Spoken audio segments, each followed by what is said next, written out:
everybody, to episode 188 of Fergo and the Freak. I'm your host, the Glorious League Freak, and today we've got a little bit of breaking news. Peter Bedell in the Courier Mail has written an exclusive story and the headline is this: All Blacks versus Kangaroos, secret talks for cross-code blockbuster. Now, in this article, Mal Meninga is quoted heavily, and he said that basically the NRL has been in talks with New Zealand Rugby to stage a game between the Australian Kangaroos and the New Zealand All Blacks on possibly the 5th of December this year, 3 weeks after the Rugby League State of Origin series, and they would play a hybrid set of rules in this contest, I guess, and it's supposed to be a global blockbuster multi-million-dollar event that is going to help both New Zealand Rugby Union and the Australian Rugby League because, you know, both of them are two of the poorest sporting organisations in the world. This story has been tossed up a number of times over a number of years. It always comes out of News Limited for some reason. It never seems to come out of any other news organisation. I don't understand why the NRL would be looking at a game like this. I just don't think there's anything that you would gain from it. Obviously, there is the money aspect of it, but I don't know that, you know, I don't think that you're going to be breaking down any barriers. And Mal Meninga is talking about taking the Kangaroos to a global audience. I don't think that's going to happen.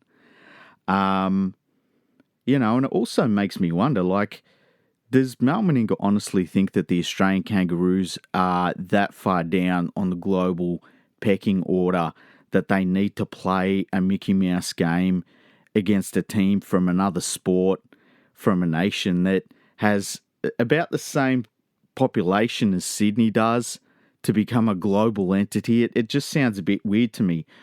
I also have to say that I kind of want Mal Meninga to be worrying more about making the Australian Kangaroos rugby league team better at rugby league. Their last game out, they were defeated by Tonga, which you take nothing away from Tonga. Tonga were the better team, but it shows that there's work there to be done by the Australian Kangaroos. And, you know, you've also got to look at the fact that the players in the Australian team, if you're extending this season out to December now, and you're asking them to shorten their off-season and their off-season rest, how is that going to affect the Kangaroos going towards the 2021 World Cup over in the UK? Like, that should be the goal for Mal Meninga right now.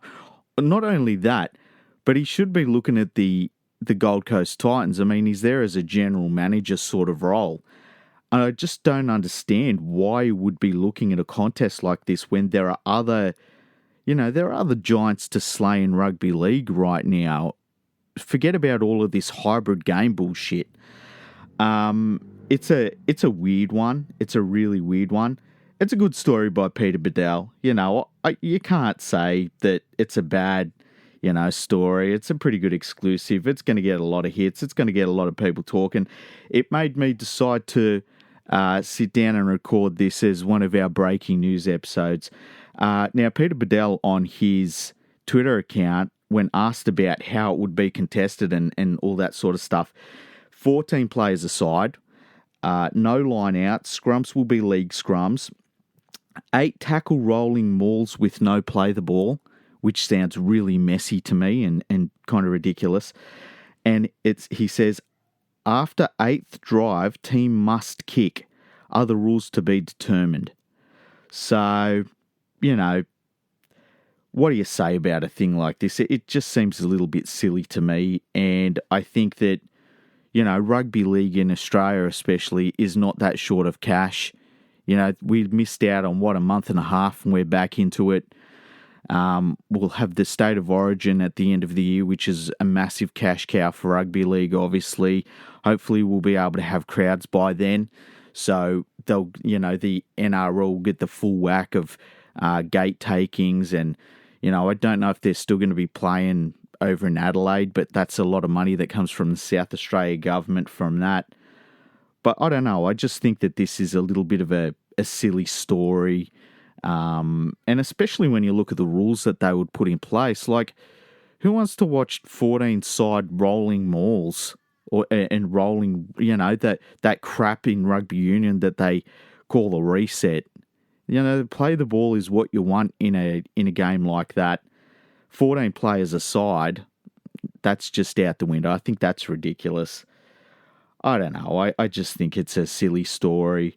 But good on Peter Bedell for getting it, and you got to wonder what Mal Meninga is thinking, even being involved in something like this. As I said, I'd like Mal to sort of take a look at what's going on in rugby league right now, take a look at the Titans and see where they're at. Some of the recruitment for the Titans has been absolutely abysmal. They're probably going to lose their best player at the end of the year in Jai Arrow to South Sydney. He's heading to South Sydney next year.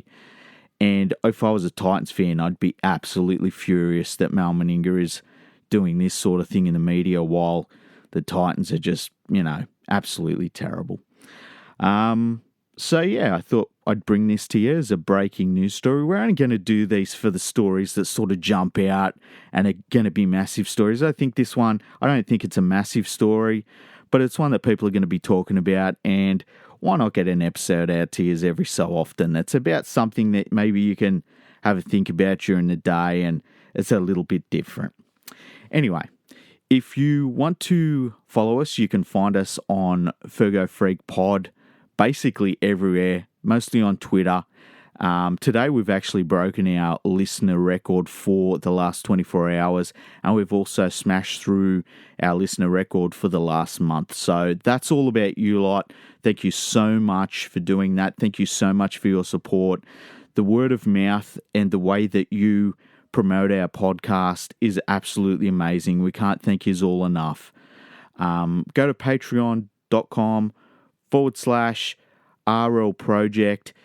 Go and help Andrew and support Andrew with the digitisation of rugby league history. It is very important. Then go to patreon.com/LeagueFreak. That supports me in hosting all the websites that I host and getting a little bit of podcast equipment, things like that. And any support you can give, it's less than a cup of coffee a month. Any support you can give would be absolutely sensational. And it all goes towards the podcast and all the stuff that we both do and the content that we both create. So thank you for any support you can give in that regard. Wrap this one up. Let us know what you think about this. You can email us at podcast@leaguefreak.com and tell us what you think about this concept. Is it a good one? Is it a bad one? What would you do? What rules would you change? And we will probably talk about this on the next episode. So keep listening. Make sure you subscribe if you're not already subscribed. And have a good one.